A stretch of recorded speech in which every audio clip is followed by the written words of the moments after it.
नाशिकच्या भोंदूबाबा अशोक खराच्या श्री सिद्धक्षेत्र ईशानेश्वर मंदिरासाठी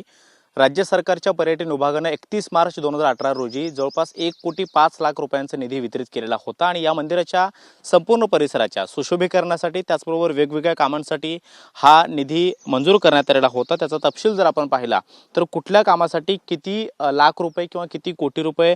देण्यात आलेले होते त्याची इत्थंभूत माहिती राज्य सरकारने काढलेल्या GR मध्ये आहे, ज्यामध्ये श्री सिद्धक्षेत्र ईशानेश्वर देवस्थान मिरगाव म्हणजे सिन्नर मधलं हे जे मंदिर आहे या मंदिराच्या सभा मंडपासाठी 36 लाख रुपये 20,000 रुपये मंजूर झालेले होते। तर मंदिराच्या परिसरामध्ये जे हे समोरचे पेवर ब्लॉक पाहायला मिळत आहेत, जे संपूर्ण मंदिराच्या प्रवेशद्वाराच्या अगदी मुख्य प्रवेशद्वारापासून आतमध्ये गाभाऱ्यापर्यंत जाण्याचा जो काही रस्ता आहे आणि मंदिराकडे येणारा जो काही रस्ता आहे त्या मंदिराच्या परिसरामध्ये जे काही पेविंग ब्लॉक लावलेले आहेत त्यासाठी 4,91,000 रुपयांचा निधी मंजूर करण्यात आलेला होता आणि महिला आणि पुरुषांसाठी एक प्रसाधनगृह बांधलेला आहे। त्या प्रसाधनगृहासाठी जवळपास 7 लाख रुपये 52,000 इतका निधी जो आहे तो मंजूर करण्यात आलेला होता। या मंदिराच्या दोन्ही बाजूला जे काही सुशोभीकरण करण्यात आलेलं आहे त्यासाठी आपण पाहतोय समोरच्या पट्ट्यामधला जो काही रस्ता आहे त्याच्यामध्ये काही बेंचेस सुद्धा ठेवलेले आहेत, पेविंग ब्लॉक टाकलेले आहेत आणि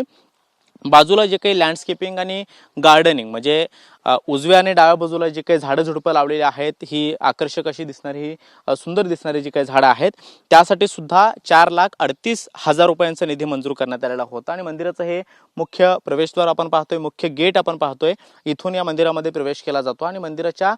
बाहेरच्या बाजूला जिथे एक सभामंडप बांधलेला आहे तो सभामंडपासाठी सुद्धा राज्य सरकारने 36 लाख रुपये मंजूर केलेले होते आणि लँडस्केपिंग आणि गार्डनिंगसाठी 4,38,000 रुपये असे एकूण 1,05,00,000 रुपयांचा निधी मंजूर झालेला होता। तो निधी या मंदिराच्या सुशोभीकरणासाठी वापरला गेलाय असं देखील सांगण्यात येत आहे। या सगळ्या प्रकरणामध्ये खराची भोंदूगिरी उघड झाल्यानंतर ईशानेश्वर मंदिर चर्चेत आलं, कारण याच मंदिरामध्ये अशोक खरात सोबत अनेक पूजा अर्चा केलेली राजकारणी नेते मंडळी त्याचबरोबर राज्यभरातले अनेक महत्त्वाचे लोक या मंदिरामध्ये पूजेसाठी आलेले होते आणि या मंदिराची स्थापना जी लोकार्पण करण्यात आलेलं होतं ते 2010 साली करण्यात आलेलं होतं आणि त्यानंतर मंदिराच्या संपूर्ण परिसरामध्ये वेगवेगळी बांधकामं करण्यात आली, अनेक कामं करण्यात आली आणि त्यासाठी राज्य सरकारनं हा निधी मंजूर केलेला होता। या बाजूला आपण पाहतो हे प्रसाधनगृह जे महिला आणि पुरुषांसाठी बांधलेलं आहे त्यासाठी सुद्धा राज्य सरकारनं पैसे दिलेले आहेत आणि मंदिराकडे येणारं जे काही प्रवेशद्वार आहे किंवा जो मुख्य गेट आहे तिथे येणारा जो मुख्य रस्त्यापासून येणारा जो काही रस्ता आहे त्याचे हे रस्त्यावरचे पेवर ब्लॉक जे आहेत ते सुद्धा अगदी पुढेपर्यंतच्या टप्प्यापर्यंत पाहायला मिळत आहेत आणि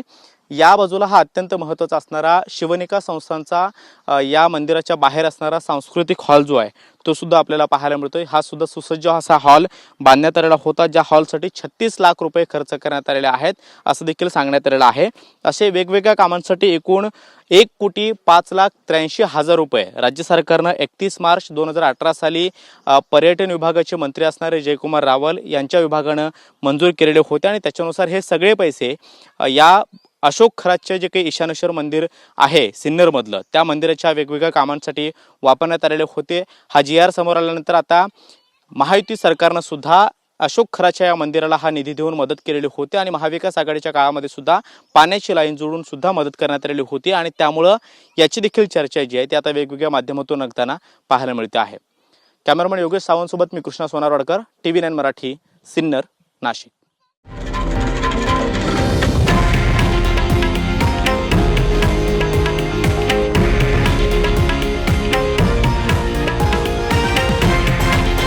हे आहे देशातील नंबर 1 न्यूज नेटवर्क आणि आपण पाहत आहात TV9 मराठी,